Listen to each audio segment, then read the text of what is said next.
one of the things I did want to ask you, Ronnie, as well, staying with the US economy, is this theme of de-dollarization. It's obviously been a hugely contentious topic over the last few years.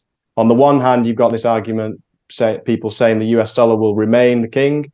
As you pointed out in the In Gold We Trust Report YouTube channel in that really informative video, the fact that the US dollar is still used in approximately 88% of all global FX transactions certainly provides strength to that argument.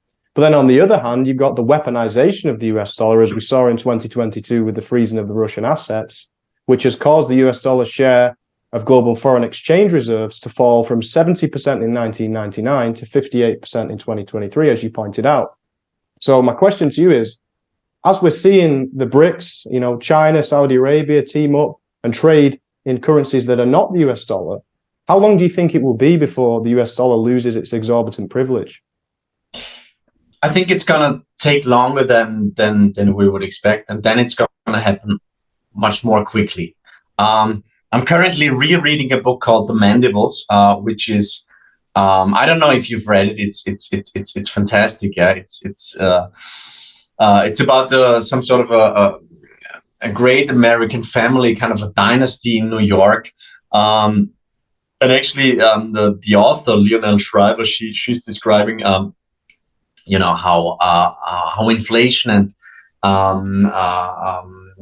changes in the international monetary regime are actually affecting this family. And it's a brilliant read, and she says in 2000, and this book was written many years ago. Jim Rickards he once recommended it to me, and I just reread it. And they say in 2024, actually, there's the so-called Stone Age, where the internet breaks down and there's like civil unrest and everything. And then in 2028, the president has like a big speech where he says he has to cancel all U.S. debt, and he's confiscating physical gold, especially after this enormous surge in the gold price, due to the fact that the BRICS countries are actually introducing a new currency. So I thought it was really fascinating because those things are kind of playing out. And Ted, as you know, writing and working on the In Gold We Trust report is like it's a huge undertaking, and it's really hard work, but I love it, and I still very much enjoy it after 18 years. And we did a trip to the library of the OPEC in Vienna, because we actually analyzed all the communication that came out from the OPEC after the United States under Richard Nixon temporarily decoupled the US dollar from gold, and we found this this document that was issued after, I think it was a special meeting of OPEC in October 1971, and where they said actually, due to the changes in the international monetary system, we have to reconsider the pricing of oil, and that obviously was the start of the first oil crisis and the first inflation wave.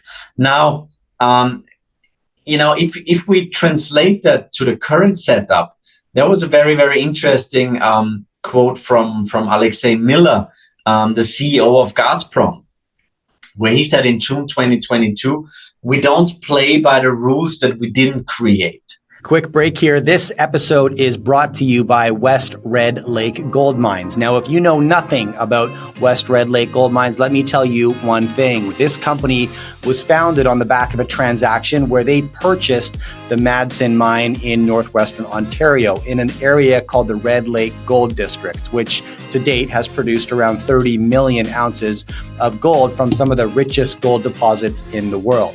Now, what they paid for this mine versus what they got has led legendary mining entrepreneur Frank Giustra to call this transaction the deal of the decade. And Bob Moriarty, founder of 321 Gold, was recently on my show calling West Red Lake Gold Mines one of the two most undervalued gold companies in Canada. If you're curious why these individuals are so excited about West Red Lake Gold Mines. Hit the link below to learn more. Now back to the episode.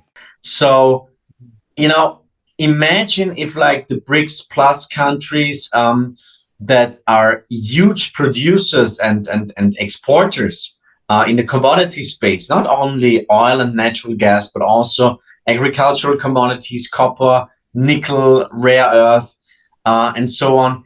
If they would actually do like something similar like the OPEC did in the 1970s, I mean, that obviously could trigger another wave of inflation and probably quite some economic turbulence and political and also probably social unrest.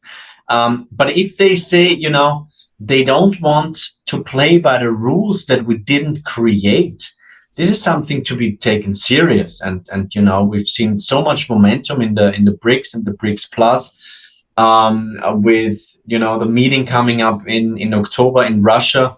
Well, if you have a look at the agenda, they will talk about monetary things. There is some rumors about this unit currency that is being proposed. So clearly, it's game time. But I think the United States will definitely not give up this privilege very, very quickly and easily.